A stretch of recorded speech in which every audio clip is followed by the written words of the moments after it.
Welcome to the programme, James. This week has been a bit of a rollercoaster ride. It seems like we've had various different stories. The main story of the week has changed as it's gone through. What's been your big takeaway? Well, I think it shows the unpredictable nature of politics at the moment, in that the government can try to set the agenda, but so many events are outside of its control, and the difficulties that Boris Johnson has in spinning all these plates at the moment. Of course, on Tuesday we saw that an MP had been charged and arrested, as you say, with rape, and then that was the story that dominated on Tuesday, Wednesday. And then Thursday, of course, suddenly the Met announced that there were going to be no more party fines, despite, I think, widespread expectations on all sides of Parliament that there were going to be more fines for Boris Johnson. And then finally, sort of to top off the whole point about Crime Week, we then have this intervention in Northern Ireland as well about the protocol, and you may remember the comments about limited and specific rule-breaking last year. So all in all, Crime Week has not exactly gone how the government intended, but another rollercoaster ride in Westminster, as you say. It's interesting looking at that first story that sort of really blew up Westminster to such a degree at the start of this week, the arrest of an unnamed MP.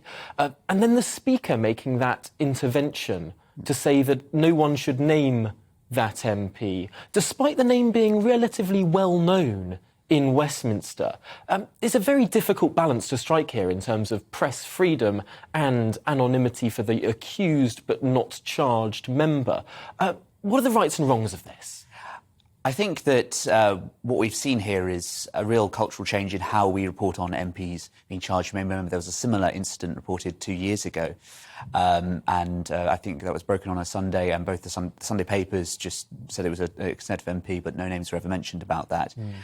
It's a really difficult one, a grey area, and I think a lot of newspapers have had to put explanations on their websites and explaining why they can't report this MP, and the importance of, when it comes to legal proceedings. I know it's very tempting on social media, etc., to get involved, but around this issue, it's something that politicians are still keeping track of, and obviously then it gets into issues about should the MP stay away from Westminster, and of course that then leads to speculation about who the person is based on who is and isn't in Westminster at the time.